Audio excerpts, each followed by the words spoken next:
Yeah, revolutionary greetings to you all, comrades. Welcome to our Pan-African Reading Club, which is actually an initiative of the Consciousness Study Group, Pan-African. And we meet every Monday to review the book Defeating Dictators by Dr. George Aiti. On this special occasion, we have decided to review the recent controversial medical deal between Burkina Faso and the United States of America.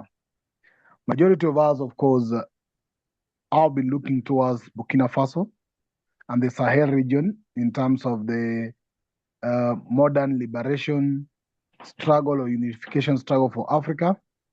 And therefore, this news became more of like a serious controversy. We were, first of all, we had to verify whether it was true, because majority of also Pan-Africans don't believe that that deal was either true. And then after that, we have to look at the content of this deal. And then finally, probably, we will now hear the reactions of people. And the key questions you are asking is, if this deal is true as it's confirmed, how does that sit with the Pan-Africans across the globe? Well, we know that there are countries within the Pan-African space that have actually refused to sign this deal. How do that make us see the Sahel, Burkina Faso, and even Ibrahim Traore? And secondly, how is this going to affect the union or the unity within the Sahel? Because they had gone an extra mile to start acting as a team, as a bloc, as either confederation.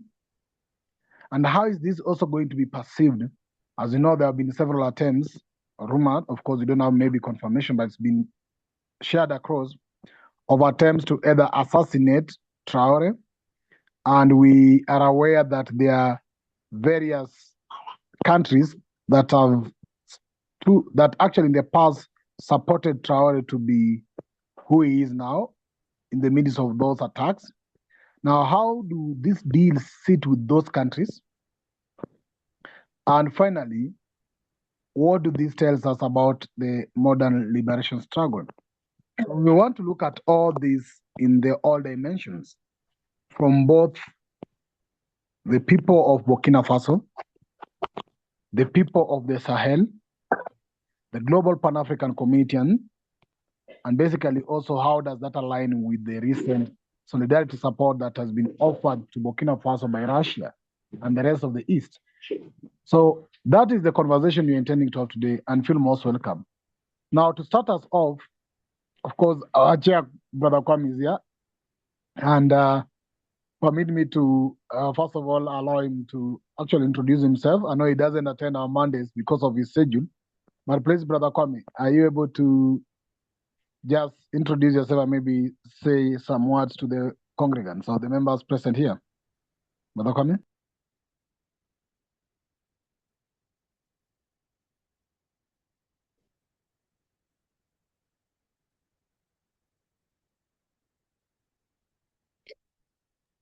Brother Kwame, can you hear me? Yes. Yes. Yes, Pigeon.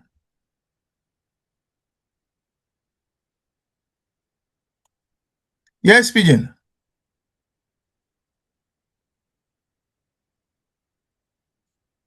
Hello? Pigeon appeared Okay. to have Can lost anybody confirm his if I'm audio. Can I what, sorry? Okay, you are now. Can you introduce yourself? I think he was asking of you earlier. Me. I just opened the meeting for you. Pigeon, I just opened the meeting for you. I'm not part of the meeting.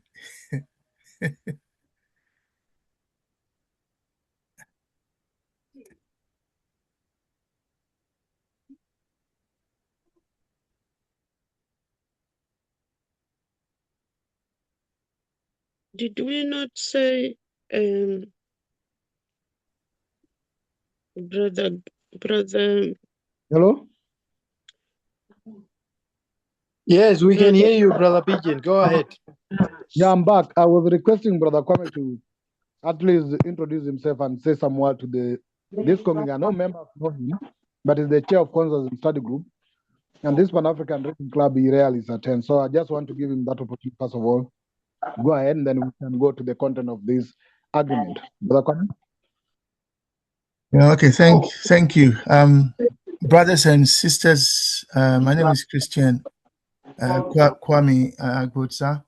I am the overseer, as it were, of the Consensus Study Group. I must apologize. I don't usually join you on Mondays. That's because my table is very full.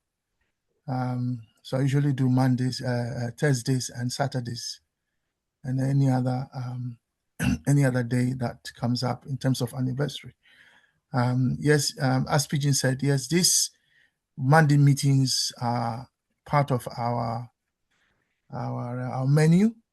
The Consensus Study Group, CSG, that's correct, does hold these Monday meetings. In the past, we had not advertised it as a CSG event, so it was advertised as the Reading Club. But as Pigeon said, it is correctly to say our study group. Our study group in terms of a reading club, where, as I understand, we've been reading a particular book for a while now, and yes, the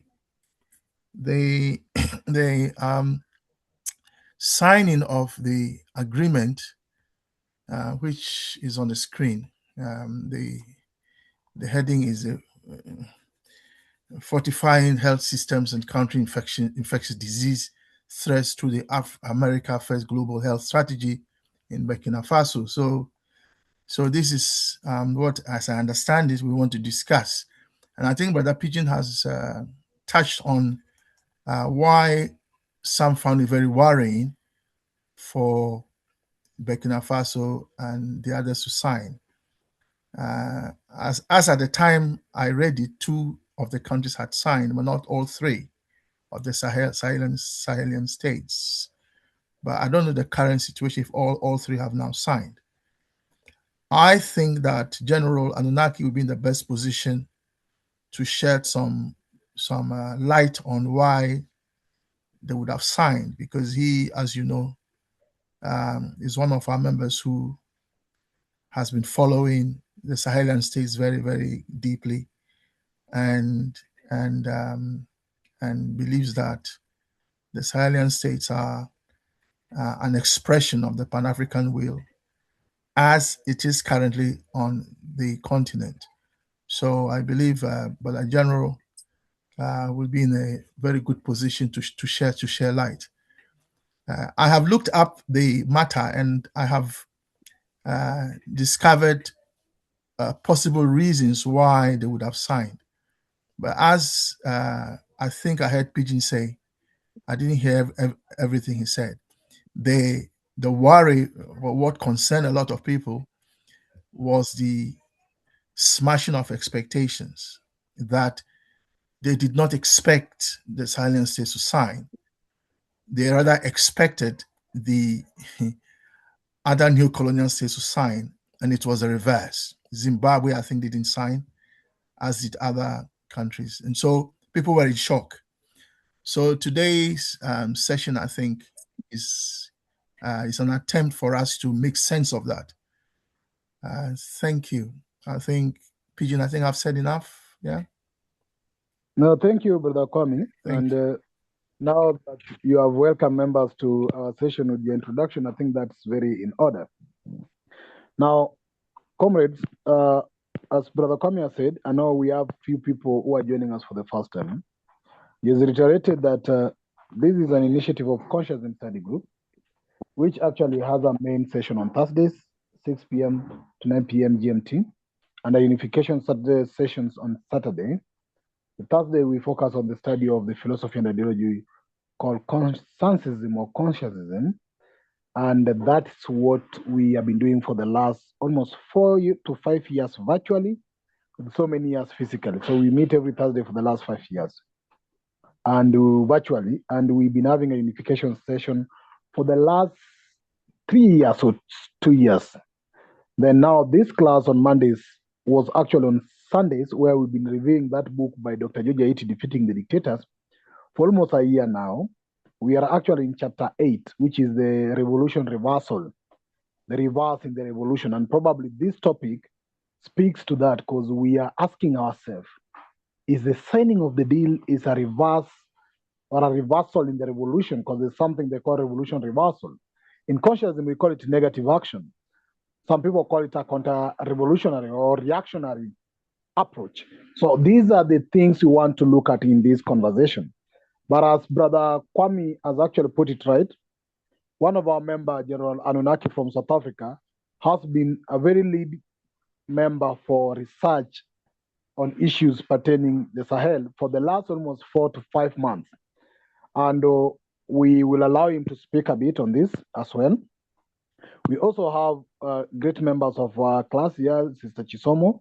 Our elder Gleroy is here. Sister Tapua from Zimbabwe is here. Gerald is here. HQ, please, HQ. Kelly, put your right name. If you don't do that, we will remove you from the meeting, because it's a safe space for us. So we would like you to put your right name so that you know who you are.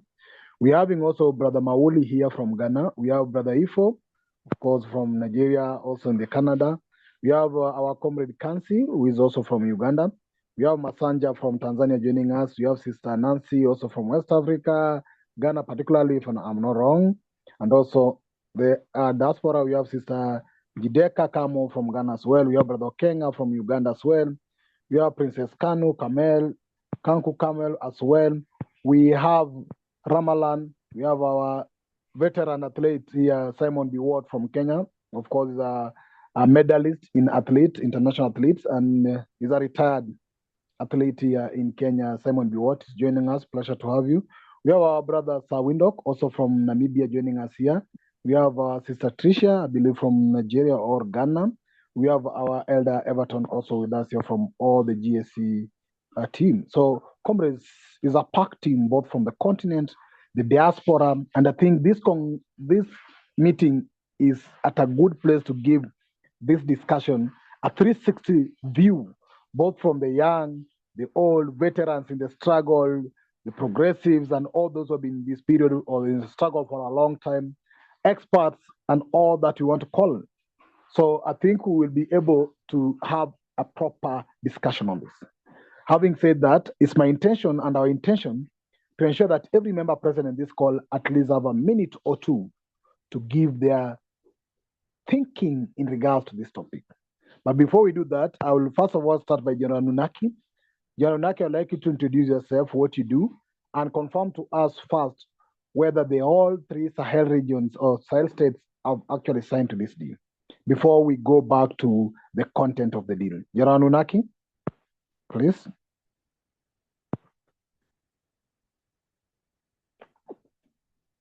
General Nunaki. Yes, son of the lake. Yeah, let's go ahead. Introduce yourself properly. For those who don't know you, then you can go ahead to tell us whether those 3 states have signed the deal. Okay, my native name is Usa-Burkina. I'm from South Africa. I stay in the Eastern Cape province of South Africa. Come from the Xhosa ethnicity. I'm also a Rastafari by faith, Pan-African. General, Yeah. can you try to fix the mic a little bit? It has got a hollow echo. Okay, then.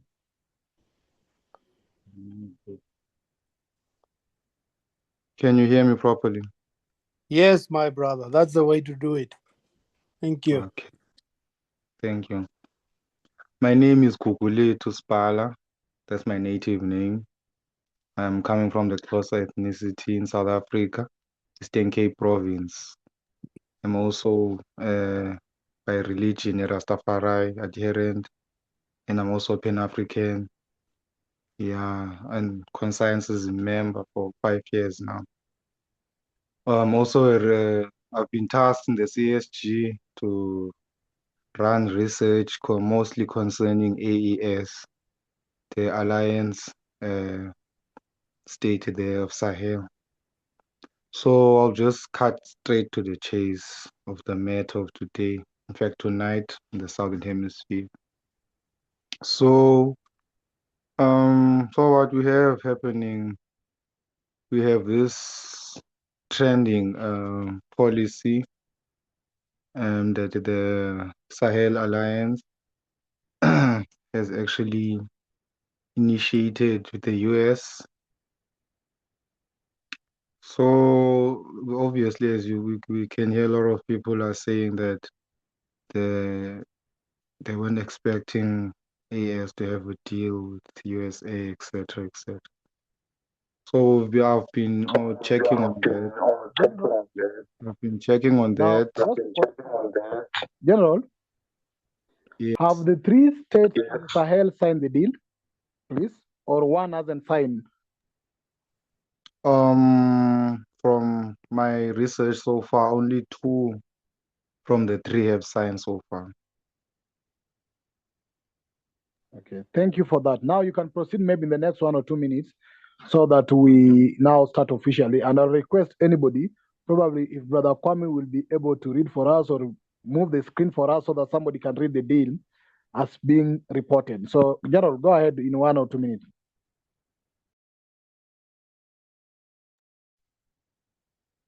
Thank you. Okay. I'm just quickly going through my notes so that I can make it as short as possible. Okay, I got them. So far it's only Burkina Faso and Niger that have signed. But what we must take into account, they signed this on a separate bilateral health agreement with the United States. And then it's Mali has not yet signed. Second key thing we must check on this issue is that this deal was made on an equal footing. It is unlike the other deals of the other 54 countries of Africa that they have with USA.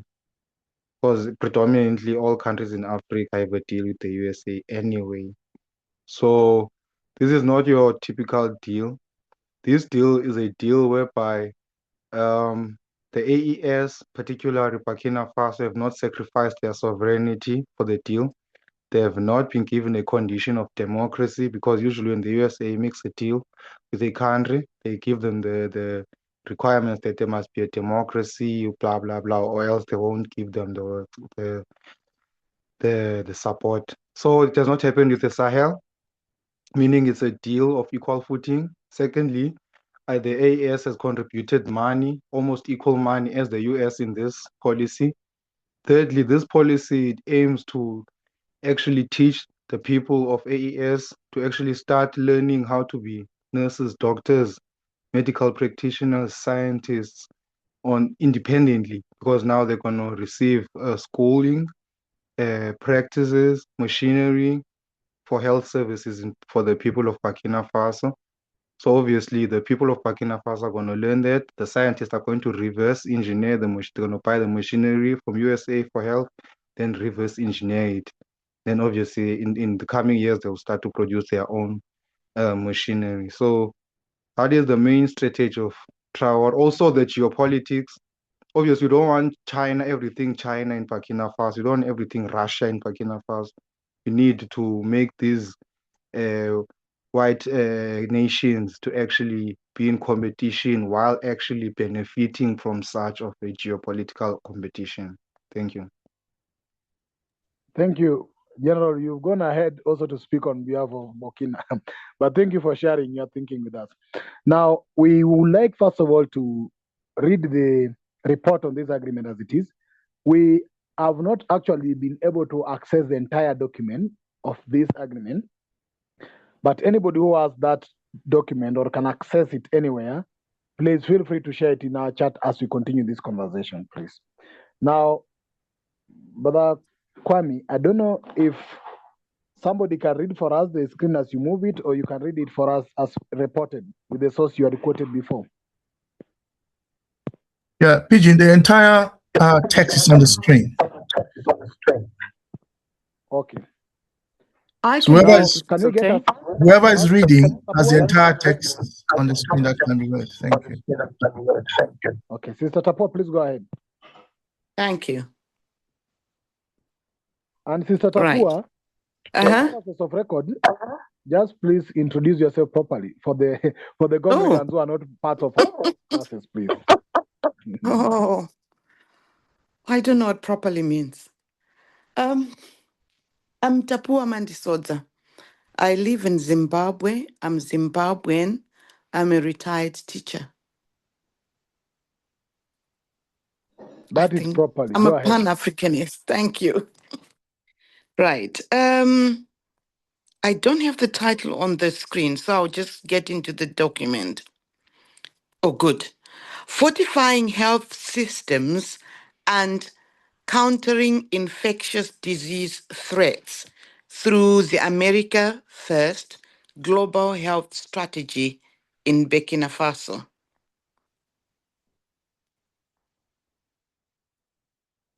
Right, this has been presented by Thomas Bigot, Principal Deputy Spokesperson, February 25, 2026. Today, the United States and Burkina Faso signed a 5-year bilateral health cooperation memorandum of understanding that reinforces regional health security in the Sahel while advancing Burkina Faso's capacity to independently manage infectious disease threats before they reach our shores. This MOU reflects the Trump administration's commitment to protecting American health security while building resilient, locally led health systems abroad, as outlined in the America First Global Health Strategy.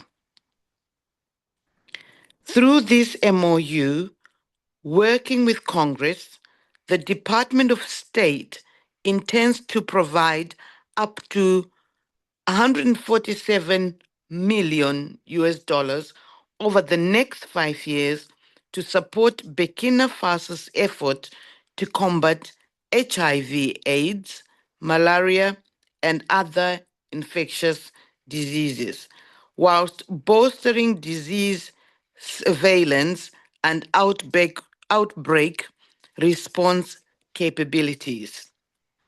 Burkina Faso commits to increasing its domestic health expenditure by $107 million, demonstrating significant national ownership of its health system. The MOU allocates approximately $12 million to the global health security initiatives that strengthen community health systems, improve and digitize data reporting, and build laboratory capacity to detect potential pathogens. This MOU strengthens the region's capacity to detect and respond to infectious disease threats before they spread regionally or reach the United States. It integrates long-standing malaria and maternal child health programs with enhanced community health systems, while emphasizing continued support for frontline community health workers who serve as the foundation of sustainable, locally led health services. By the end of the MOU, I'm lost. Yes, okay. By the end of the MOU period, Burkina Faso will integrate US-funded frontline healthcare and laboratory workers into its national health workforce, building a resilient, country-owned health system that protects both Burkinabe and American populations from health security threats. America First Global Health Strategy Memorandum of Understanding, signed so far, represents over 18.56 billion in new health funding, including more than 11.33 billion in US assistance, alongside 7.23 billion in co-investment from recipient countries, building on decades of progress fighting HIV/AIDS, malaria, tuberculosis, and other infectious diseases around the world.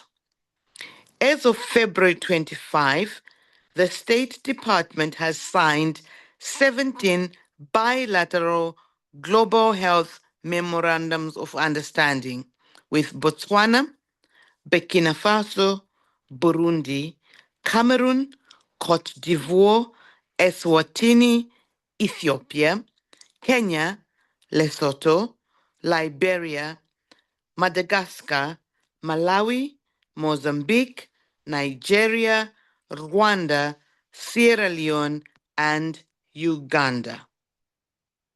That's as far as I can Thank you. read. I don't. Thank you so much, sister, for that. You're But welcome. please, if you go back to the title and you just leave it as a shared screen, the title of the agreement as it is, and then we can first of all start by: do we have any health experts or anybody working in the health sector in our midst who can maybe first of all take the first floor to share what they think? If anybody has been in the health sector, either work in the health system, or is a doctor or something like that, who might be able to go ahead first? Is there anybody, like any of such members with that Yes. expertise or experience? Yeah, I'm a medical doctor, not I'm a retired pediatrician. So I can say something. Thank you, sister. Please introduce yourself properly or formally. Then you can share with us what you think on this agreement as an expert. I'm a Princess Dr. Julienne Kankumbui Katombe Carmel. I'm a princess from the house of Kabitanga in the DRC, but I'm living currently in South Africa, where I came for work many years and then retired. So I live between DRC and South Africa. I'm a Pan-Africanist. I'm an ordained minister of the gospel. Many other things.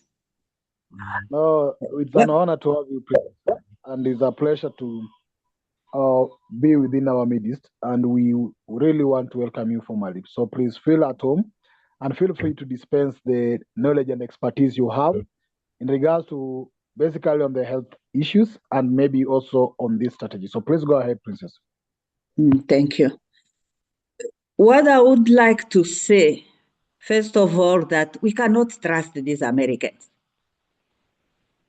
How can America come and sign this health and security deal with all the countries in Africa? And when you read the title of it, it's not about us. It's called America First. So it's about America.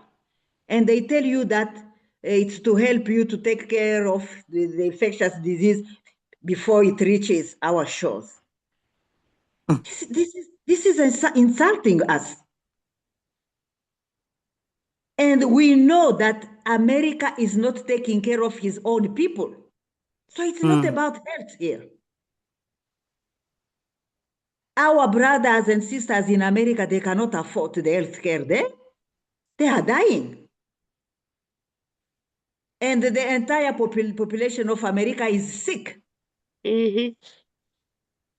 They are saying it's like 60% of them, they are sick. Their children are sick. So how can they come and offer us health security here? We cannot accept this. They are coming to get access to our data.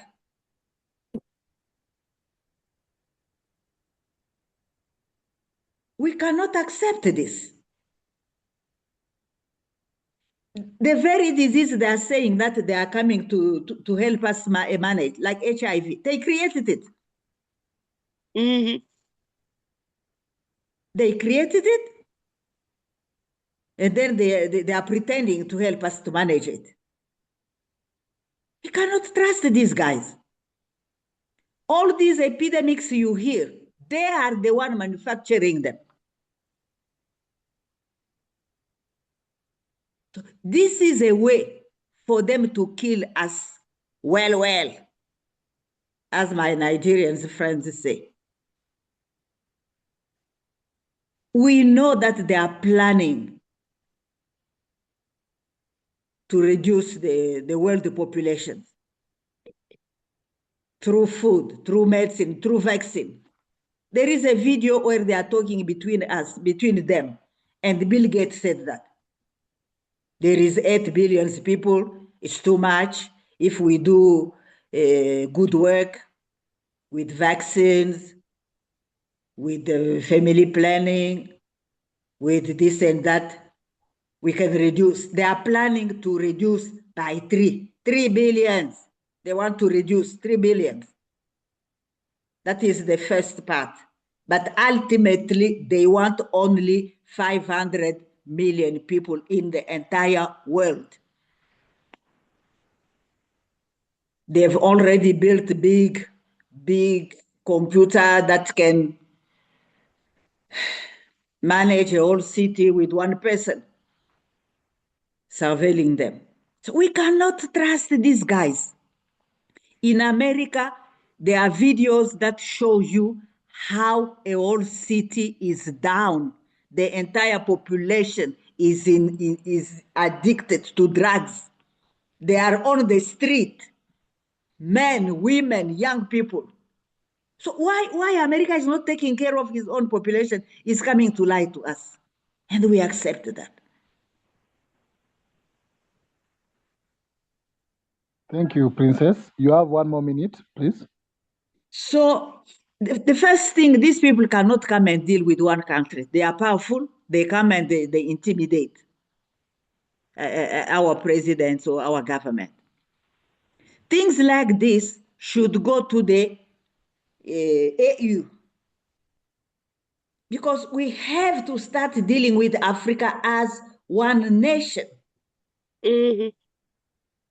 Because at that level, then you can have expertise for people to be free to analyze and advise the decision makers. I don't see which country is going to resist before America. The least I heard here, I didn't hear Congo. I heard my own country, the DRC, have signed, because they intimidate us.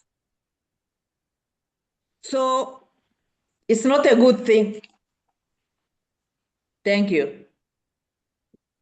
Thank you, Princess, and it's an honor once again to have you with us. Thank you very much. Now, do we have other health experts in our midst before I go to the general members who are part of this meeting? Anybody in the same field?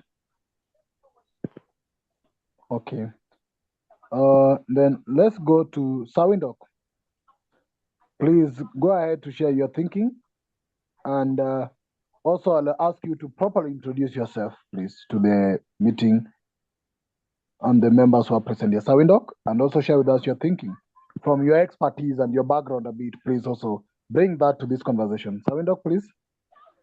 Yes. Revolutionary Pan-African greetings to you all. I'm sure you can hear me clearly. Mm-hmm. My name is Venduk. acronym from welcome, Kwepi Kalondunge. I'm no expert in anything. I'm just a traditional leader and a political leader and an ancestral land rights activist. I'm really shocked. I don't know what is contained in that document. I don't see anything explicit in that document, meaning it's a covert document. Everything else is hidden somewhere. And what you see there is just a front of what is actually concealed to the world.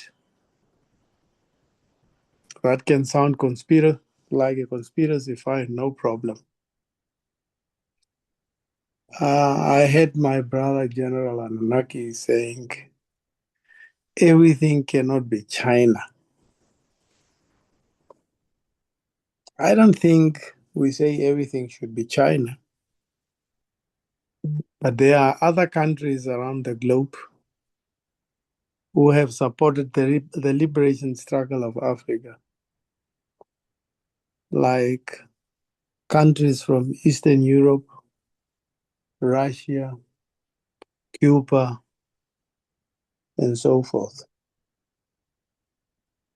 America has always been against the liberation of Africa. So America will never be happy with a liberated Africa. America will always have plans to retard the liberation, unification, and development of Africa, whether you like it or not. That's their agenda. And like my princess has said, America has got more troubles than Africa. Why run to Africa first? And so shameful it is, the agreement. It says America first, yet we jump on it. The Sahel has been a beacon of hope for Pan-Africanism, for the speedy unification of Africa. So they couldn't have looked west for any agreement. They have looked west because most probably they got intimidated. They saw waking up America sitting around a table with them, and they were wondering how did they get there, and they didn't have a choice but to sign those agreements. So it should be a worry for Africa. It should be a worry for all Pan-Africanists. It should be a worry for us CSG, who has got a project on the unification of Africa. This is a project to retard our efforts to unify and develop Africa. If there by any means is a way to reverse these agreements, the whole Africa should stand together and reverse these agreements at once. If not Pan-Africanist, you must show that you are real Pan-Africanist, and you must go after these presidents who are selling you in broad daylight. I rest. Thank you, Sawindok, for sharing your thinking. Now, that is in the south part of Africa. We start with the central from the princess, the south part of Africa, which is Namibia. Let's get to Sister Nancy. Sister Nancy, you've been a veteran in this field of Pan-Africanism for some time now, Sister Nancy. Kali, you've seen, I believe, revolutions and counter-revolutions and reactionary forces for your lifetime, Sister Nancy. So please share with us also what you think in regards to this, Sister Nancy. I'll be Yes, turning to thank you. agendas. Okay, can you hear me okay? Yes, please properly introduce yourself, Sister Nancy, as much as you can, then you can go ahead. Okay, I apologize. I'm in my car, so any noise you hear, that's the reason. My name is Nancy Wright, and I live in the core of the imperialist center here in the United States. And what I see happening is using these medical uh, uh, relationships as a way to further defeat Cuba. The United States is trying to defeat the Cuban Revolution. And we know that Cuba has sent medical personnel to Africa and other parts of the world for decades now, and has done so without looking for anything in return. The United States has labeled Cuba's medical uh, um, services that they provide, where doctors and other medical personnel um, travel to these countries. The United States has labeled that as forced labor, and just anything negative they can say about it, and is pressuring countries to end these agreements with Cuba to have medical personnel to come. Uh, this system has worked well. The system of Cuba providing doctors. It's worked well, again, because it's not based on exploitation, it's based on service.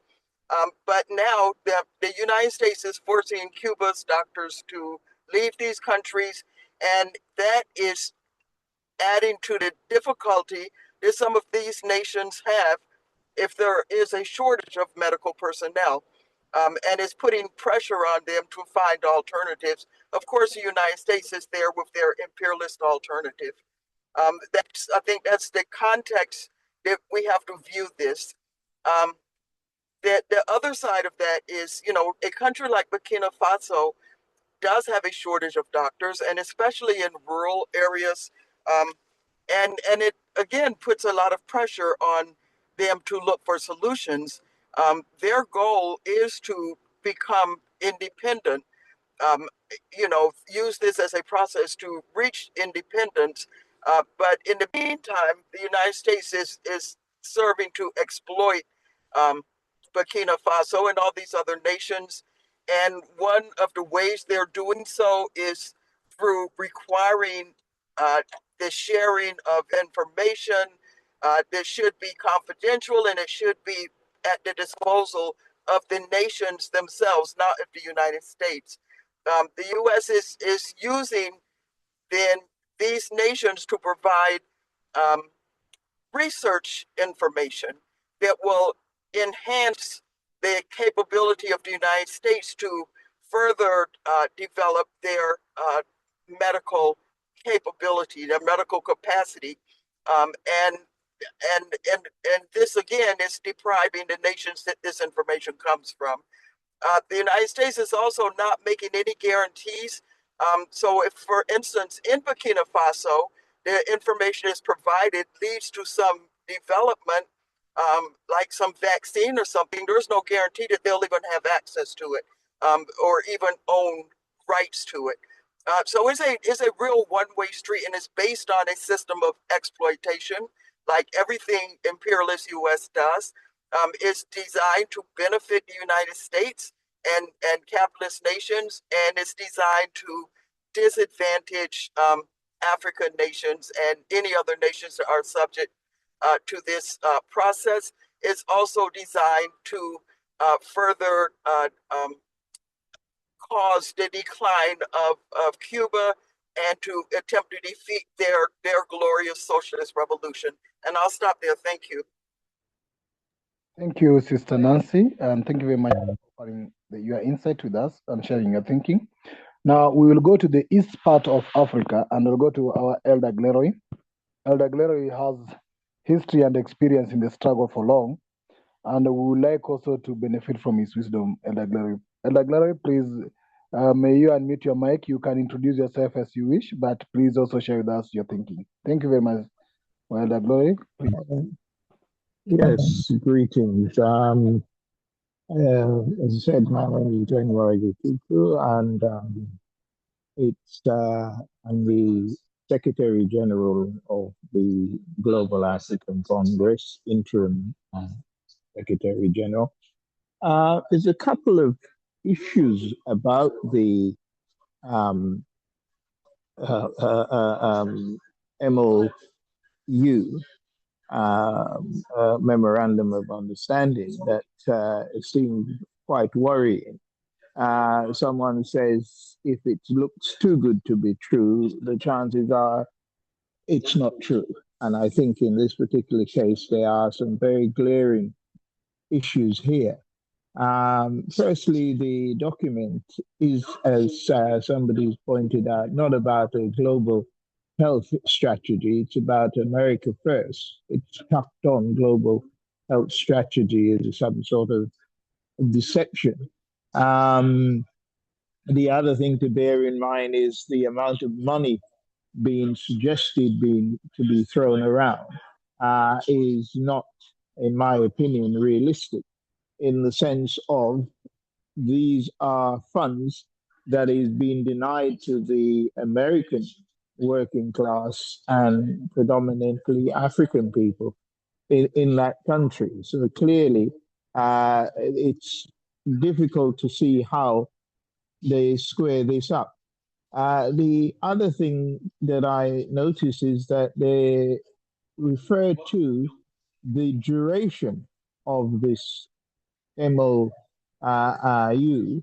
without giving it a precise timescale. I don't know if there was something there that indicates that it would be for the term of Trump's term of office, or indeed it would be something else. There is no reference, whilst we have a suspicion and concern about the World Health Organization, there's no reference to that in here, which suggests to me that it is part of the strategy of Trump to undermine or replace even the UN. Now, clearly, we have many issues around the UN that we ought to be very concerned about. This is about containment. Many of the referred infectious disease are known to have cures, and Western medicine being available to address that. But it doesn't say that medicine will be provided to help countries cure this. It seemed to be referring to containment. In other words, prevent it, as our sister said earlier on, preventing it reaching the shore of the US. No one else. No other concern, it appears. It talks about region, but the reality is it's specifically referring to ensuring that none of this infectious disease reach out beyond or towards the US. So it's clearly not an agreement. It's the first thing to note, but clearly a memorandum of this nature is going somewhere towards it, so we should take it seriously. But it is possible to prevent this progressing any further. Recently in the Caribbean, in Barbados, we had a government which we see as being a progressive government in most cases, misstepping in offering to pay an enslaver for the property that his and his ancestors stolen and profited for many years. And the uprising against that meant that they could not pay those enslavers and are seeking now to take it wholeheartedly. So it is possible for us to look at this, point out the concerns we have, and try to reach out to the government of Burkina Faso and anyone else who has signed it, the list is there, and work with those who have not signed it. Many of them are not progressive government, and many of us are wondering why they've not jumped on board. But we should work with people who are opposing this as far as we can. And I agree entirely with the person who referenced the situation that is being really riled against Cuba, because this is part of it also. So I want to leave it there, Chair, give others a chance to contribute. Asante. Thank you. Thank you, Elder. Asante sana, karibu. Now, let's get to the back to West Africa as well. Sister Ndijeka Kano, Sister Kamo, are you with us? Please, I know you are on the ground and you deal a lot with the issues in the community. Please also introduce yourself as you wish and go ahead to share with us your thinking. Sister? Oh, yes. Good evening, everyone. This is Njideka Kamo. I am on the ground in Ghana. And so far, the speakers, the contributions that have been put forth tonight, everyone hit, as someone said in the comments, hit the nail on the head squarely. I actually did not come with a lot of additional information, but with questions. I really look forward to this evening to listen to some more of the. Well, first of all, I give thanks for a solution that was just offered a minute ago. I think the brother mentioned a petition that can be signed. We definitely have to, as a collective, come together to do something to stop it if we can. But I'll stop right here. Mainly, I just want to listen to, I want to collect additional information about the whys. I think several people earlier mentioned that they think they have an ideal as to why President Traore signed, and I'm looking forward to hearing that. So thank you so much. Thank you so much, Sister Kamo, for sharing your thinking. I'll go to Brother Cook, I'll come to you. Let me go to Brother Ifo in the other part of America, Canada. Brother Ifo, are you able to come in? Yeah, I am able And to share with come us? in. Can you hear me? Yes. Hello? Hello, I can hear you, Brother Ifo. Okay. I haven't done any research on it yet, so I don't have details. But it sounds problematic. In general, I do not trust the US, and I extra don't trust the US with Trump in charge. That being said, I don't know much about this particular department or their history, and so I would love to do some more digging into that, and then I'll be able to give feedback to the group, maybe in a week or so from now. I say that because there are sometimes some agencies that operate independently. There's a possibility of that. All right. Thank you. Now I'll go to Brother Coco. Brother Coco, I know in the upper part of Europe, but also you'll introduce yourself properly. You've done some time to concentrate on this document. Please share your thinking. Greetings, sisters and brothers. I am Coco Matata. I am now based here in the United Kingdom, but I am originally from the Kingdom of Lesotho in Southern Africa. I have a background in economics, statistics, and geopolitics. In some of my work in the past, I came across the USAID cancellations in some of the countries I was covering.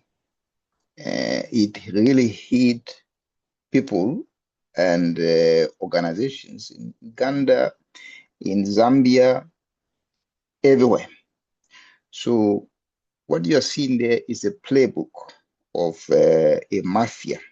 That's how they do things. And then there were tariffs as well. Let's not forget that. They introduced the tariffs and then reversed those tariffs. The minute they introduced those tariffs to my government in Lesotho, they drafted a plan on how they were going to appease the Trump administration to ensure that the tariffs don't hurt Lesotho, because Lesotho depends a lot on exporting garments from the firms in Lesotho for employment, for everything else. So as we can see, Lesotho is one of those that has signed. Botswana has also signed, my other country, my other brothers and sisters there. So what that is telling you is that the tactics which the Trump administration implemented have worked. The scaremongering, first canceling this US aid, and then when those countries don't have the budgets to cover those cuts from the US aid, then they offer them these health plans. So it is my speculation that Burkina Faso will have been one of those which had a US aid budget cut. And then after they cut them, they came back and offered them that. And as a result, they didn't have a choice but to accept. Malcolm X said, oppression has many forms. One of those forms is comfort. Once you are comfortable, is also oppression. And this is what they are doing with the US dollar that they are printing in America. They print those dollars. Let's not forget that. Because the US dollar is a reserve currency. It's not backed by anything. They can print and give the money. It's the same thing that they did in the Congo. They printed the money and they provided those funds to Mobutu and the others to topple Lumumba. I think I'm already going into my second point in that our experience with the US has been horrible, really, really horrible. But you will have to realize that some of our people think the US is the best thing since sliced bread. I saw a video of the CAF president, who happens to be one of South Africa's richest men, praising Trump and saying he loves America and Africa loves America. That is not true. But there are people, there are a minority of people who benefit from some of these deals. And it's some of those in the elites, the top echelon of privilege in Africa. So they are using them. America was involved in the arrest of Mandela. Let's not forget that. America was also involved in the civil war in Angola for a very long time. They funded that through Mobutu, who they installed in Congo. So let's not forget that. Then the second thing I wanted to raise was that this is colonization 3.0. Let's not forget what Marco Rubio said at the Munich Security Conference a couple of months ago. Or was it last month? I can't even remember when. But what he said, he actually asked for the Europe and America to come together and resuscitate colonization. He said strictly, before 1939, before the Second World War, the European expansion was continuing, meaning the colonization project was continuing. But after that, due to post-colonialism, anti-colonialism forces, and also communist forces, the colonialism project stopped. And that is a shame. He regrets that. These are the words of a foreign secretary of Trump's administration. So what you're seeing here is part of that. So all of these countries, they have selected them one by one, and it's neocolonialism, as Dr. Nkuma said. With Lesotho, I said majority of the GDP in Lesotho is supported by sales to the United States. Without those, the Lesotho people are going to starve. Hence, they have to sign this. It's highly likely Burkina Faso was put in the same place, in the same corner. This is Trump, mafia tactics. This is what he does. So why did he cancel the US aid before, the US aid budget? He said they were not benefiting. The United States were not benefiting. They were not getting anything. He wanted something out of that.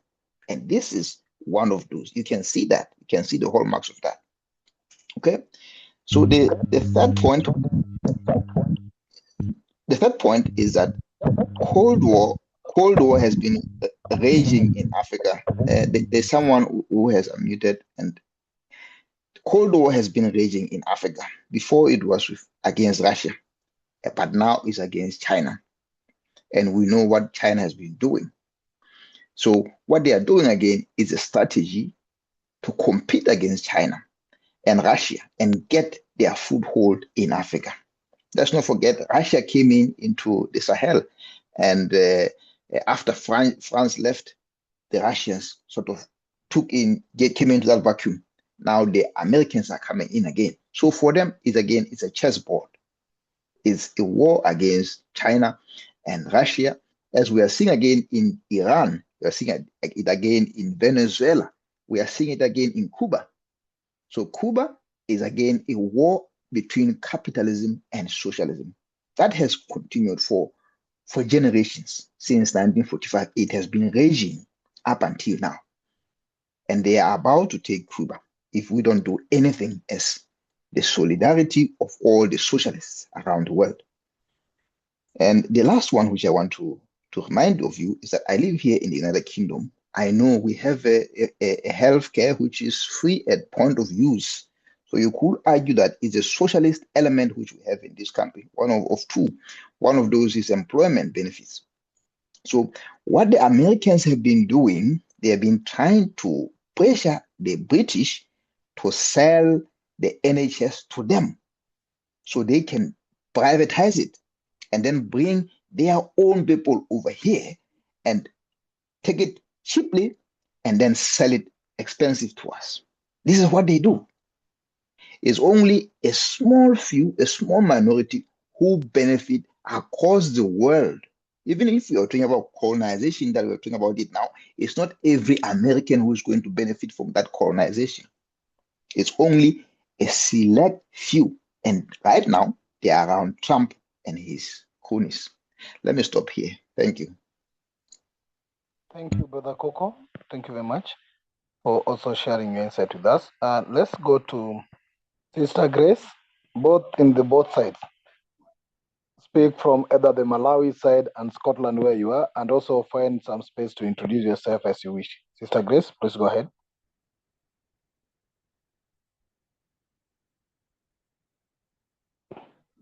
Sister Grace, if you can hear me. Hello. Yes, I'm Grace, based in Scotland from Malawi. Thank you. Now, I had done a bit of searching in 2 different platforms. The other platform came up with a very long document and very complex. And the other one is simpler. But it does bring out a lot of information, some of it Brother Coco has covered in terms of Trump first stopping the USAID program and replacing it with his own. And then getting all these governments to sign. So the argument would be they're signing on the basis that they had that program and they have, whether they have no choice or not, it's arguable, but they're signing it on the basis that they're replacing the USAID program. Now, other countries, as we heard, they have refused to sign. And here it says, I'll just read some of it.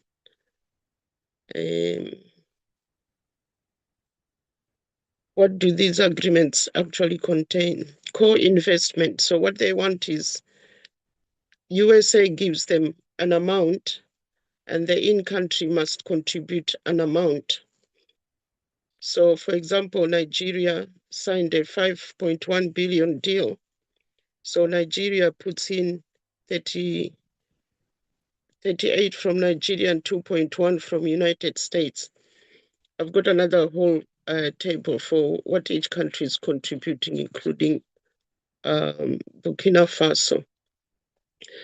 And then other conditions, requirements would be that they prioritize faith-based health providers. Remember, they had an argument with Nigeria over Christians and Muslim problem. So to sort that out.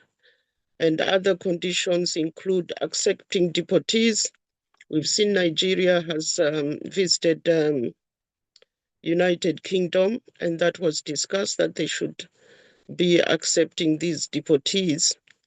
As to whether they're accepting Nigerians only or most deportees like they had with Rwanda, which the Rwanda one has gone wrong, so wrong that Rwanda is now suing United Kingdom. I don't know how far they're going to get with that one. The others have to cooperate with mining. So all these little conditions that are being put forward. Now, I heard Brother Maponga asking that all these decisions these leaders make, do they take them to Parliament for the Parliament to approve these things? I didn't see anything being discussed in the Malawi one, but I've seen, like I said, Zambia and Zimbabwe and all these other. I don't know whether the argument started from Parliament or it's just the executive deciding that no, it's not a good deal for us. I don't know what processes countries are following, but and somewhere in this research it also says most of the details in the agreements not put in the public domain. So that's another issue that the heads of states themselves understand. The other argument also it's bringing, it's that United States as in United States, it's a number of states which makes America, whereas Africa doesn't go in. I think another system mentioned it, that it doesn't go in as Africa Union, it goes in as individual countries. So the small country Malawi negotiating with the states in America for this deal, we don't go in as one. So each country is being intimidated in different ways, or Christianity this, or mining that, this one that. Again, like Maponga says, why don't our leaders come together and say, okay, you've got copper, you've got this, you've got that, you've got this. Let's manage it together and protect it together, knowing who's good. When we go to this negotiating table, for example, with the mining and Trump, we make sure that the condition is fair to Africa and not just Zambia, not just Zimbabwe. And then other countries who have no capacity to even argue about anything, they just sign these things. And also the other concern they're saying is that whilst America is giving you a certain amount and then you have to part fund it, these countries haven't even got that money, so they're having to borrow. It doesn't say who they've borrowed the money from. They're having to borrow in order to match that fund. So there's all sorts of problems, and then it goes on to sovereignty of the data that they want. Sensitive data. Some are saying Kenya, I think it's going to court over it, and they've said they won't be giving individual patient records. They'll be giving whatever other data. I'm not a medical person, so I can't give you the accurate details of this. So which data are they giving and which data are they not giving? And they also, if the issue is about HIV, I mean, we've had HIV. Hello? We've had Yes, HIV. you have 1 minute to go, please. Go ahead. We've had HIV going on for so long. To find that we find ourselves in this situation is a very sad situation. Just this year, South Africa announced that they're now going to produce, was it a vaccine or something for AIDS? I can't remember if it was Zimbabwe as well, that said they're doing something about it. How have we found ourselves implicated with Trump? Trump has been planning on us since when he said USA has stopped. What did we do about it? Just sit and wait? Thank you. Thank you, Sister Grace. Mother Sialel, Mankuyo, I know you participated in many protests in Kenya, and probably has been put forth. Yes, America signed the deal with Kenya, but the government and the citizens of Kenya moved to court and the court blocked this agreement. Selen, are you in a position to share with us from Kenya what was the actual position on that? Mankuyo? And Kelly, feel free to also introduce yourself and share with us, maybe in 2 minutes. Mankuyo? Yeah, revolutionary greetings and revolutionary Chadwick Project, Pidgin, and also the fighters who are in the platform. I salute you all. So this is Mankuyo, former Sayalel Mankuyo, a human rights defender and a Pan-African. And I think I've been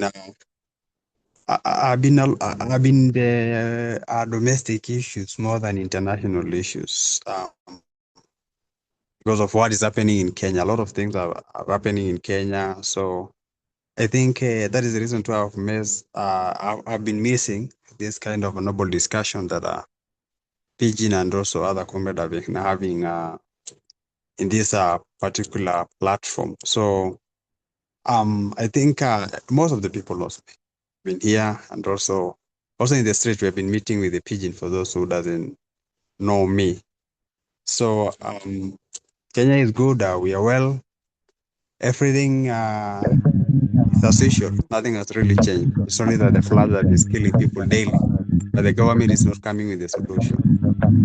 Now I Mankuyo? can even see the news that there is. Now, did you follow up when Kenya blocked this case in court? You remember that when Kenya moved to court to stop the US-Kenya agreement on medical issues? Do you remember that? Yeah, I do remember. Okay, can you I do share? remember Are you it having very any? well.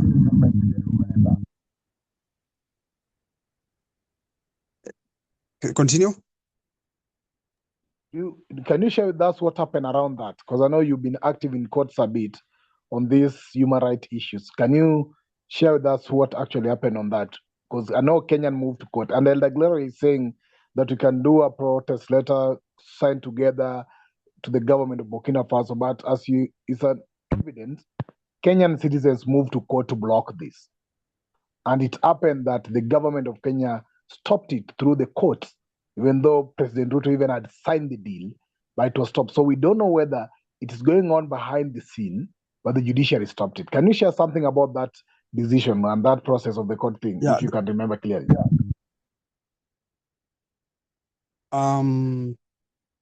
Do you mean the one that I was suspended last year? This year, sorry, January this year. That's what I'm talking about. It's the same deal we are talking here. Yeah, I actually, it was led by I think everybody, most of the people knows, one of the vibrant senator. His name is Okio Mtata. So, he was the one who filed the petition to the High Court of Kenya. So, there is nothing like it has been brought back by the government, but it was totally cancelled, as what I know. That though there were some conservatory orders that issued by the High Court that the case should continue, but the court declined at the same time. So it is not going on because it was suspended by the court. Thank you very much, Selel. I wanted you to confirm that because we are trying to I explore have ways it. on how to. I know it. Mm-hmm. Yeah, go ahead. I think it is in the public domain that the health deal with the United States has been suspended in Kenya. Even the senator himself, because I was with the senator 1 week ago, and he said that it was suspended, totally suspended. So they are doing nothing under the water. We call it chini ya maji here in Kenya. So they are doing totally nothing. The deal, it was suspended, and that's how it went. Thank you. So we will engage further on other activities as we are doing, but today let's just on this. I'll invite you later on other activities as well. Thank you for sharing that with us. Okay, welcome. Now, let's go to Central Africa. Sister Tapua, you read for us this. What's going on in Zimbabwe and how do you think about this deal? Sister Tapua? Thank you very much. I think I think Burkina Faso might have found itself between the rock and very because what does one do if whilst you're able to get other aspects of the economy going, get the morale of the people going, but the health sector needs attention. And the countries that you're allying with, Russia and China, are not in a position to help. I'm hoping that if I know Traore and the type of people around him, they will be able to get what they can out of this deal without compromising their positions. And I'm hoping that the Russians and the Chinese, because they've got an interest in this country, will be able to provide some of the security and surveillance that is needed by Burkina Faso whilst it's getting itself in a position to help itself health-wise.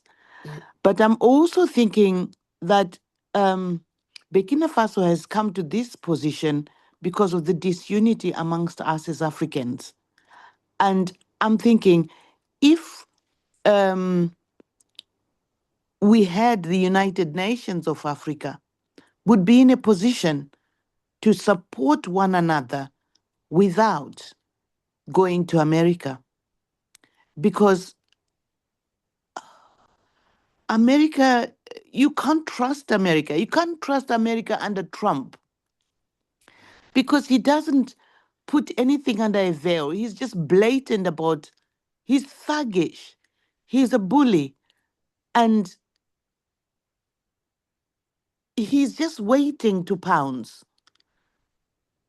And I think this is what makes us nervous because we've all built our hope around a Burkina Faso that's standing up content in who it is with its shortfalls. But now they're trying to make sure that their people's health is looked after. Where do they turn?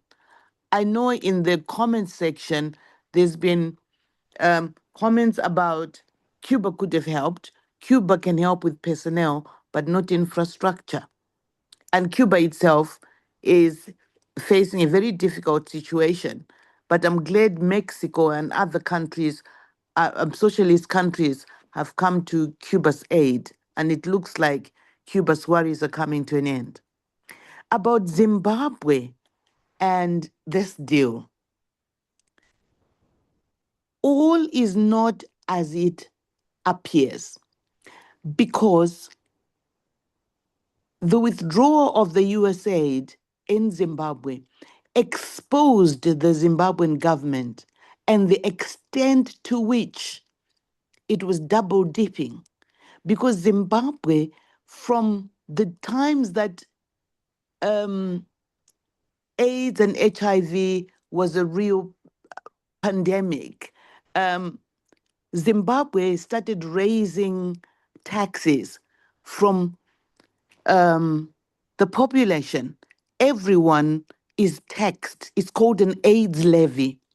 And the amounts of money that were being raised, considering what they were also getting as donations from the US and other countries, just exposed how much corruption there is. And the question came to mind of where all this money was going. Because Zimbabwe, being one of the highest taxed countries in the world, we're also taxed on data. We are taxed on companies that are providing telephonic services and so on, pay a certain amount.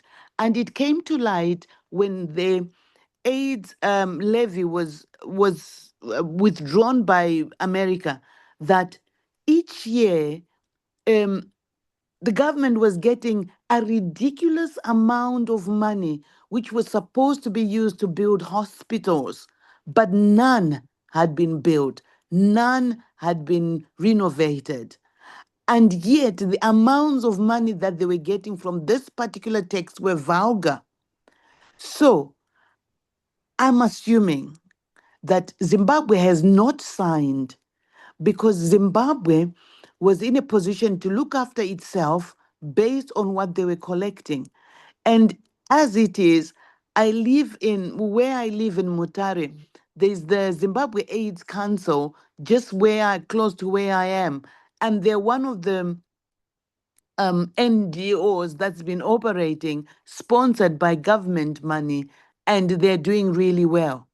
So, on the one hand, the withdrawal of the US funding actually made some countries to be open and forced to be open and transparent in what they were using the funding, so they're able to stand up for themselves, which is what we all need. So I'm not sure for how long this is going to happen, but I'm not surprised that Zimbabwe did not sign or could not sign based on the amount they're collecting. I'll stop there for now. Thank you. Thank you, Sister Tapo. You're raising a very important point. Well, now Zimbabweans are trying to facilitate and sponsor their own healthcare without depending on anything. So I think it's also a good direction that I think people should encourage. And I know Sahel having discovered their oil and the amount of money they're getting from their oil and the rest of what they have, probably they can even use that to facilitate their own services rather than seeking money from anyone. Now Zimbabwe trying to do that when we know that maybe Zimbabwe might not be in that good position in terms of stability in financially or resources, but they're trying to tax their citizens to facilitate their own healthcare. It's a good model and it's a good example we need to explore as we move along. But I think it's a very good point that you raised for us and for our information. So thank you very much for that, Sister Tapua. I will not take any hands. I see your hand, Mankuyo, but I'm going around because you're having limited time. So I'll come back once we are done with the rounds. I want to go to, of course, Elder Everton is with us. Elder Everton. Kelly, you don't have your mic on. Okay. Elder Everton, if you have your mic on, you please come in. Now let me go back to Tanzania, just the neighboring country here. In Tanzania, we have our brother Masanja. Brother Masanja, how is the situation with this agreement? Yes, brother. Good evening to you. This is Masanja from Tanzania, and professional. I'm a teacher, and I do Swahili class for One Map Africa. Of course, I've been going through this this memorandum, and have learned something from it. That while we are looking upon this 147 millions US dollar presented there, we must look at the logic of how such a contract are used to robbers. Can use this sentence this way to robbers, because we've been robbed for long days. So I don't know how can I propose this, because I even planning for could have some ability with some Africans leaders that they should reject about this issue, but unfortunately had not have that power. But actually, we might have some ways. There's some like three factors I would like to share upon this contract and the way it is. The contract is about to digitize that in our countries, and it's trying to strengthen our laboratory surveillance. But I think this is not just a medical help. It's all about extracting as African genetic. Because I can take an example like Africa has the most diverse human genetic that in the world, of course. But under this America contract, we'll be providing our raw material from us, and they might be using to even plan other disease ahead for our generation. Like I can take an example of Corona, we've been suffering it. And we've been suffering about HIV, they did by themselves. They by themselves have the industry for ARVs. They produce and sell for us. They give us contract. So this is the way they rob us. But I cannot speak more about my Tanzania because I know also even yourself knows within your country, there are some sovereignty, there are some laws and rules. But we had some countries that are already within this contract, but maybe American does, they look upon the one thing they need from that country. Maybe they could go with their strategy. But upon this contract, if you look, it's a five-year contract. So we should think that after 5 years, these American would break up their contract. They leave our country. Let me take an example of Burkina Faso. After 5 years, American contract would end off. And what if they leave? They leave us with the same situation as we are now. So I don't know, in the way that they want to live, would be pleasing them that they should remain. But maybe we've been suffering a lot. We've been suffering a lot. But as for us Pan-African here, I think we are more than 20 countries. We should think a way. We should think a way upon to deliver the ideas to our country, to do proposal to our country's government upon this contract. But I might be sure there are people who are doing.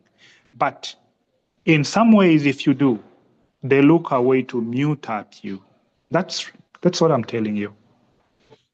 But your time is up, please. Okay. But I would like to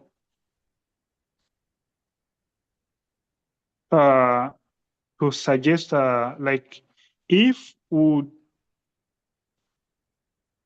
aim on our own, we can move on. But if we would keep depending on America, China, and other countries, Russia, Asian countries, we have no way to success.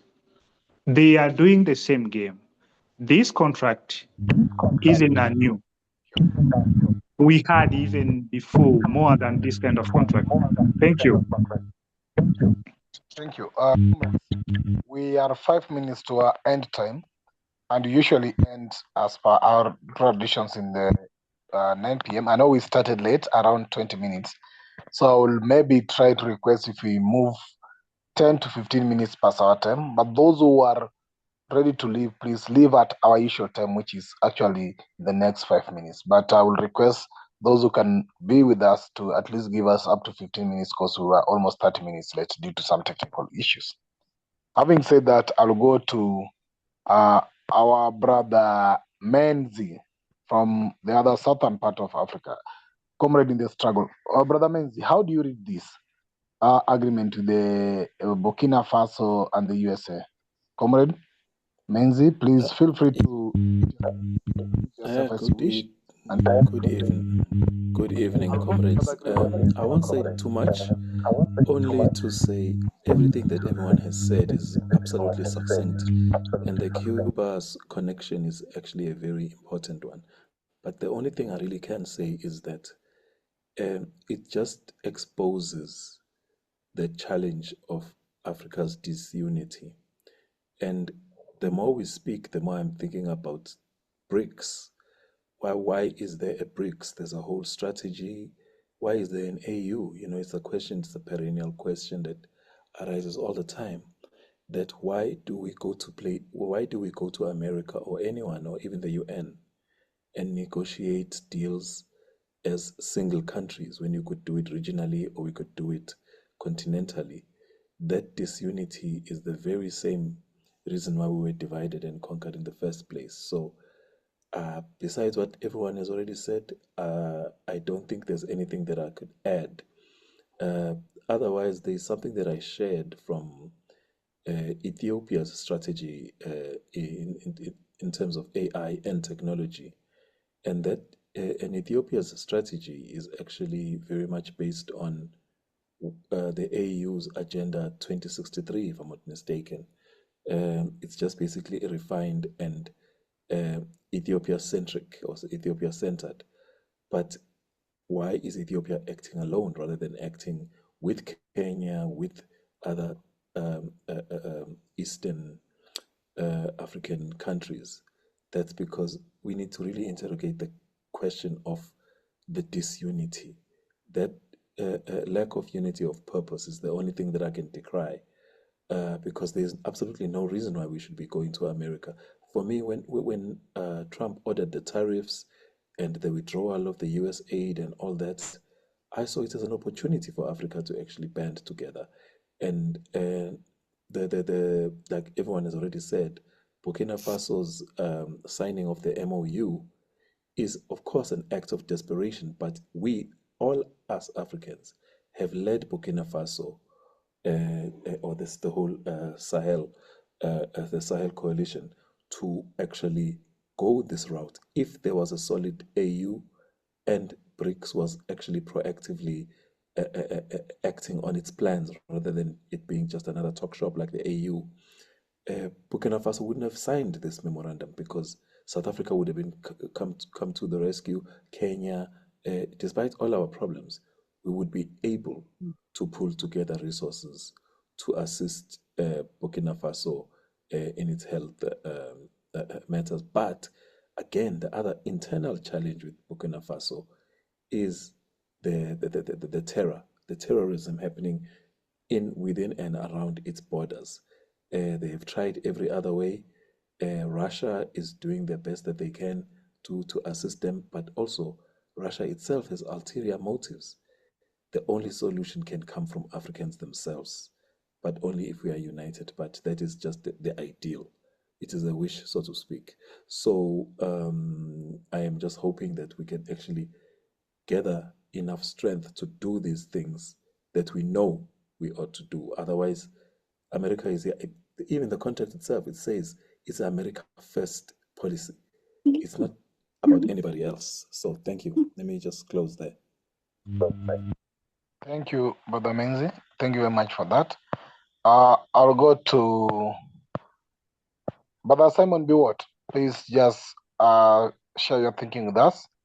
Feel free to introduce yourself and share what you think in regards to this topic. Brother Simon, then Silvanus in that order.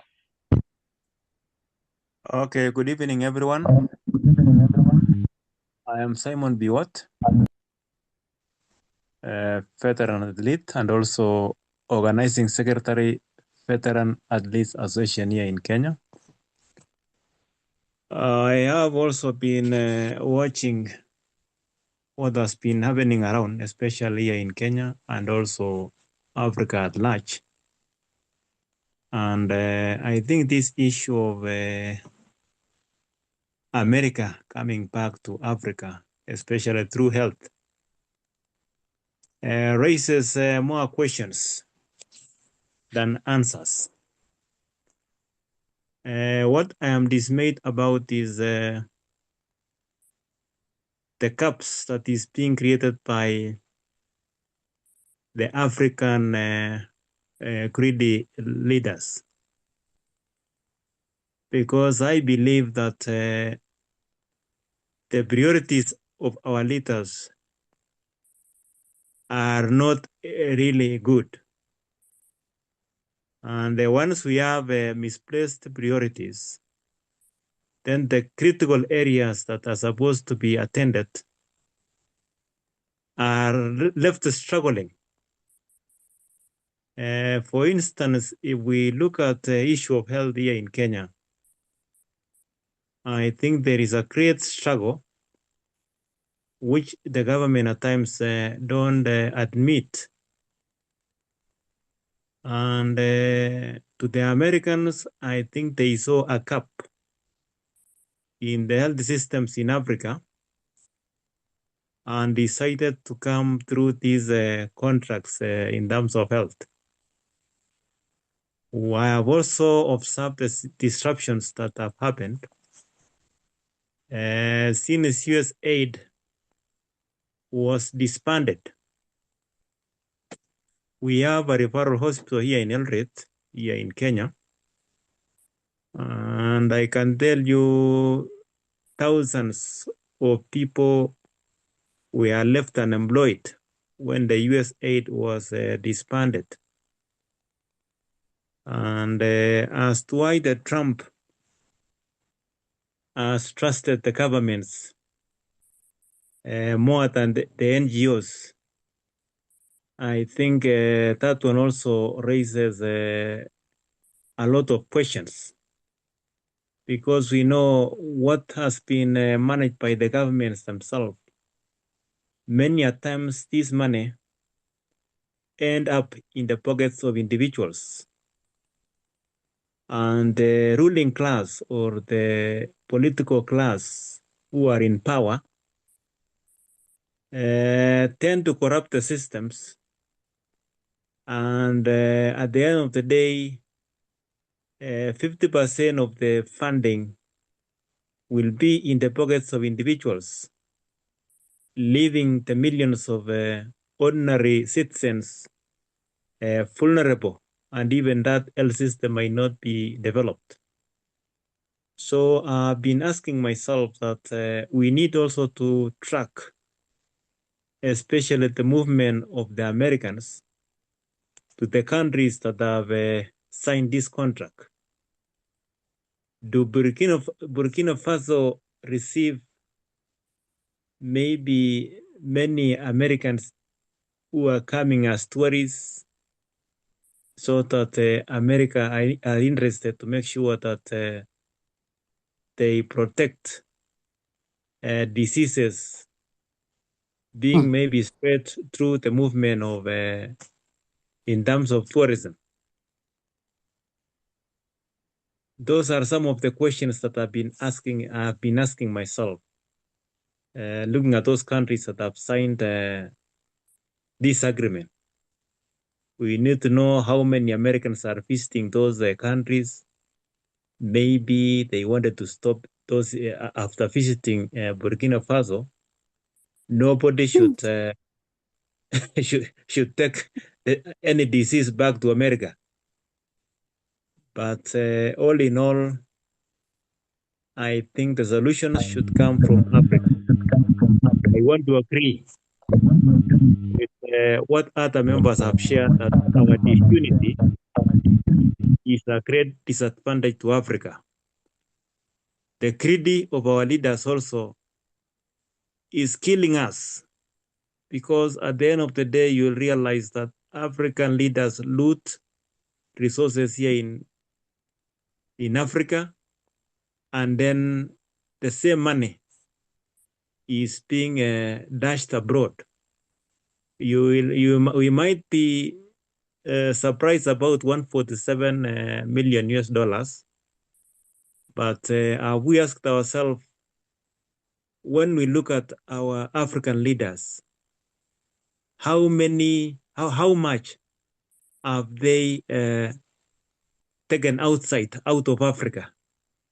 We have a lot of money that belongs to Africa that maybe have been banked in European banks or even American banks abroad. So as one member says that these people might be bringing another system that at the end of the day, we shall be robbed of our resources, and also the same governments will go back to borrow the money that we shall be paying without knowing what really this money did. So let me give the space there because of time. And I thank you very much. Thank you very much. Thank you. We are very short of time. So please, if I call you, maybe a minute or two. Silvanus, please go ahead. Silvanus. If not Silvanus, I go to Humphrey. Humphrey, please go ahead. Humphrey, can you share your thinking with us? From PPF Yes. Ghana. Humphrey. Yes. Good evening. Good evening, ladies and gentlemen. Good evening, comrades. Well, the issue we have at hand is nothing new, actually, and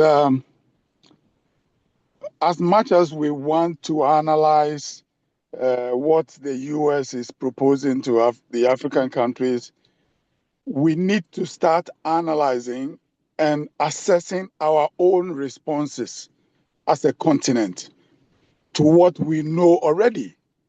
These programs are not new. They are the same. They come as cover for other covert operations. Our development history for the past 50 years is replete of facts and figures to that effect. The situation is that we have a new administration in the US. We know what this administration stands for, and this same administration today is proposing something to us. We should look at this in the light of the ideology of this Trump administration. It's a non-starter. The most important thing here, in my opinion, is our own reaction to this. Many of the speakers have mentioned the issue of Pan-African solidarity, Pan-African action, purposefulness in our actions. There is enough experience, data, etc., gathered within the medical institutions of African countries that we can send doctors to each others. We can share information if it is about disease control or treatment. So the solutions are there. We need purposeful leadership to direct these solutions. The issue comes back to African unity. How are our leaders going to act in unison with one voice, which gives us strength, gives us control over our resources? Trump is talking about 1 billion or 11 billion. What is that compared to our resources as African countries? It is pittance. We just need to get our act together. Thank you. I think we don't have enough time. Thank you. Brother Kwame, please, if you're around, please come in. Brother Kwame, if you are still around, Brother Kwame. Yes, brother Pigeon. You've heard a lot, Brother Kwame. You've listened to all opinion. The unity is coming in. Please share with us what you think.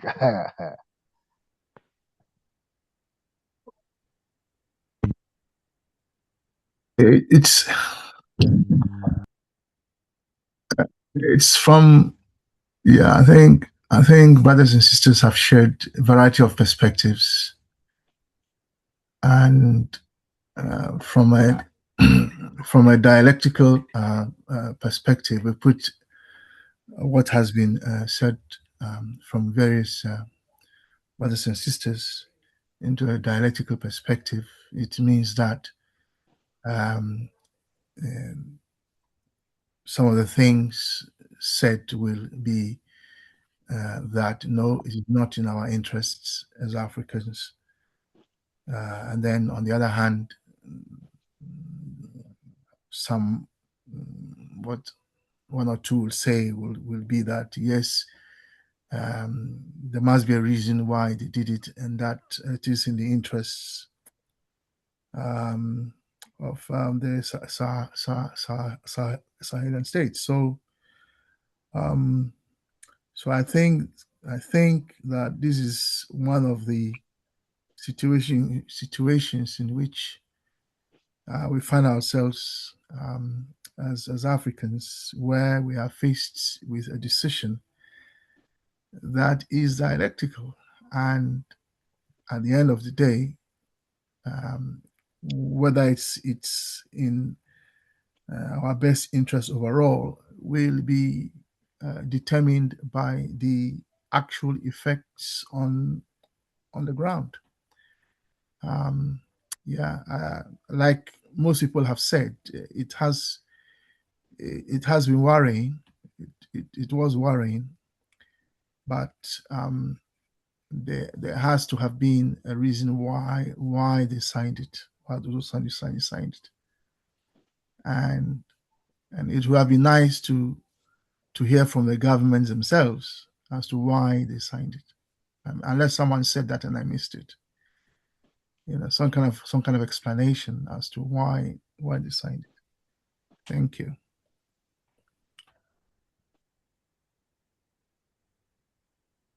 Thank you, Brother Kwame. Silvanus, I'd call your name. I'll give you only a minute, please, if you are able to speak, Silvanus, because you're the only person who hasn't spoken so far, and Brother Everton who doesn't have a mic. Silvanus, a minute. Yeah, I'm struggling to get my microphone. Is it? Yeah, it's on now. Okay. I haven't seen the document yet. I haven't had the opportunity to go through it and see what it says. But the mere mentioning of such an agreement being signed by the U.S. the mere mention of that agreement being signed by the U.S. and Burkina, taking into consideration where Burkina Faso has reached now, raises a lot of questions in my head.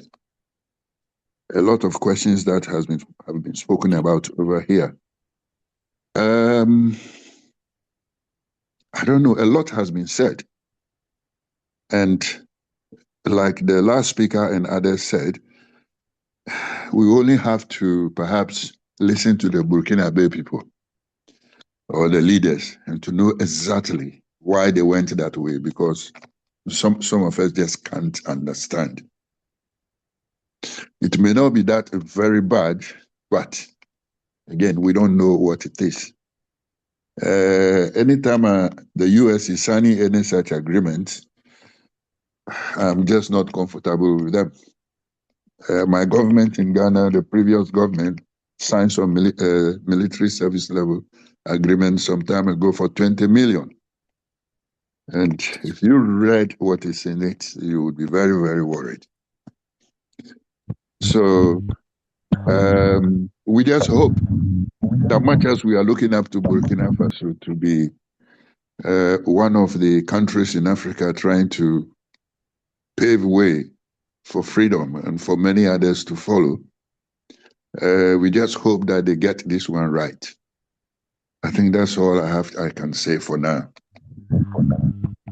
Thank you very much, comrade. And I know many will have wished to come back again, but we are past our time with 15 minutes. Now, comrades, this was just us to have opportunity to share what we think on this agreement. And to me, as many of you have said, I'll use the words of Thomas Sankara when he referred to the debts. He said they come in pretense of technical assistance, but all they offer is technical assassination. They are technical assassins in the name of technical assistance. But yes, we believe also that Burkina Faso President Traore might have done his all best analysis and contemplated all these options you are thinking before he made this agreement. So he might have gone all through this. What is it going to look like? What's the impact? I'm sure he might have subjected himself into that. And as some have also said, we are not part of Burkina. We are not in their government. We are sharing our thinking as Pan-Africans on what you feel, which might not be right or wrong based on what went on. And therefore, suggestions have come in, whether it's time solidarity to defend this or refuse this and all that. But what I'll propose from here as a chair of this session today is that we'll allow probably our General Nunaki, who is the lead follower of these issues on Burkina Faso from Consciousness Study Group, to do some monitoring probably in the next 1 or 2 months. Let's hear what's going on the ground, because we don't know whether the people feel it's right for them, but we feel it's not right for us as a people. So we'll allow General probably to take some time to clearly analyze, and any of us who is keen to follow up on how this agreement is going on, then probably in 2 months or 1 month time is enough for us to come back and say, okay, let's review the progress of this agreement. So far, even in first quarter, is it really speaking to our fears, or is it really moving somewhere? But I know, as all of us say, sometimes when you walk to the lion den, all you expect is very walking out. So that's what I'll say as to bring this our meeting to an end. Thank you very much. And Brother Kwame, and to all of us, I think on Saturday of this week, the Consciousness Study Group is discussing about international financial institutions and how they're being used to exploit our resources in the continent. And on this Thursday, the Consciousness Study Group continue to analyze the dangers of capitalism versus socialism, and in terms of the benefits and the danger of capitalism, as we are coming to an end of chapter 3, going to chapter 4 of Consciousness Study Group. You'll all be getting updates on these sessions, and this session as well will be recorded on our YouTube, and I'll share the recording links once it's available on our YouTube channel so that you can read it and listen to it, and anything else you have, please feel free to get in touch with me and put forth your inquiries or your comments. So thank you very much for now. And thank you, Brother Kwame, for opening for us the meeting and for hosting us today. May you all have a lovely evening. Bye-bye for now.